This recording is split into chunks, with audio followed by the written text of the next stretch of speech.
Stop e-smoking. We want to stop you from smoking e-cigarettes and tobacco products.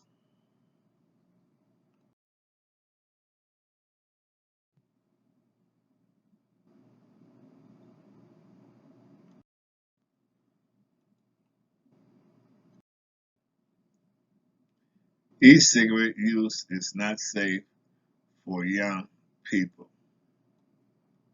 It has volatile organic compounds, nicotine, ultrafine particles, cancer-causing chemicals, heavy metals such as nickel, tin, and lead, flavoring such as Delcetti, a chemical linked to a serious lung disease.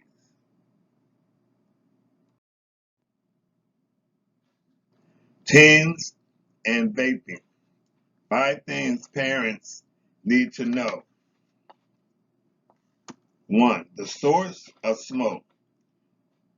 E-cigarettes contain a vaporized and nicotine cartridge that produce an aerosolized mixture of flavored liquids and nicotine, which is inhaled by the user. Nothing is burned, so no smoke is actually produced. Instead, it's the vapor that you see coming from the device. 2.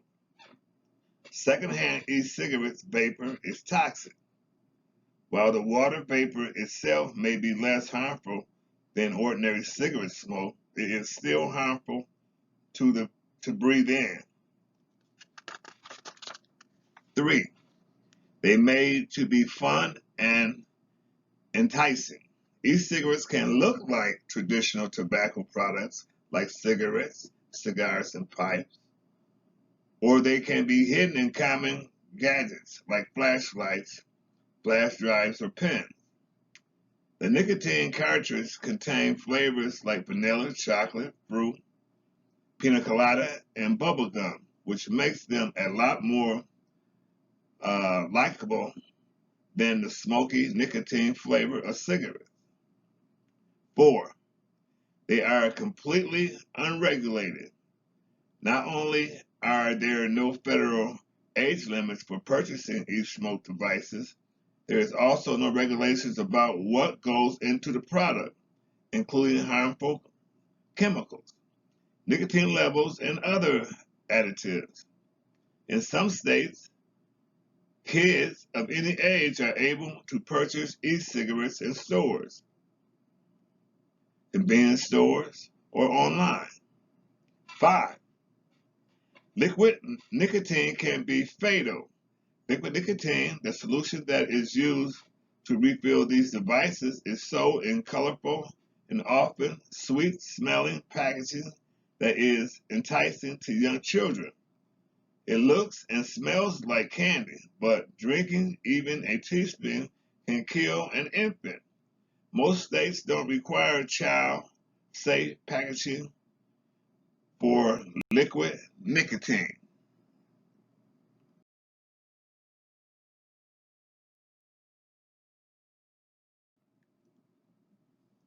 E-cigarettes expose teens to cancer-causing chemicals, future cigarette smoking.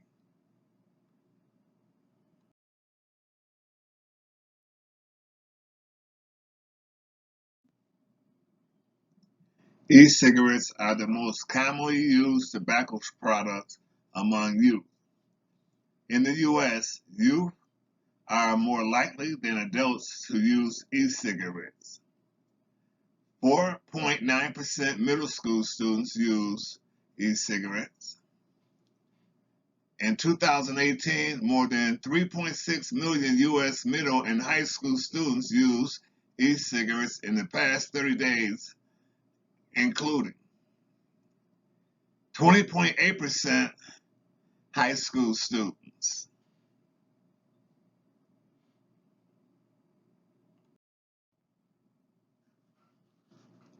Experts worry that the high nicotine content of vape products may be addicting a new generation of tobacco users.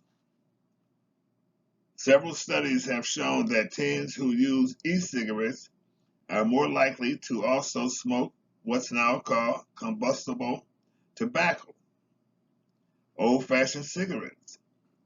And there is a growing body of evidence that these are not simply kids who are vaping instead of smoking. Surveys indicate many kids move back and forth between vaping and smoking.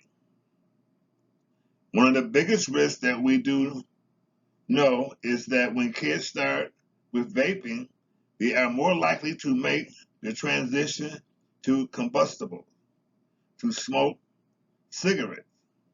So that's really what has all of us concerned.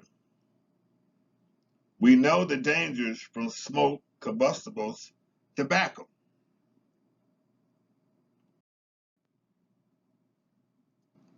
In 1998, legal settlements between 48 states and the major tobacco companies, the Master Settlement Agreement, which require the companies to compensate the states for tobacco-related health care costs, restricted some forms of tobacco marketing, and provided funding for a national public education campaign to prevent the youth tobacco use. The Master Settlement Agreement, along with earlier settlements with 4 individual states, requires tobacco companies to make annual payments to the states, with payments estimated at $246 billion over the first 25 years. The states also collected billions each year in tobacco taxes. This year's report finds that, once again, most states get a failing grade and are spending a small fraction of their tobacco revenues to fight tobacco use and the enormous public health problems it causes.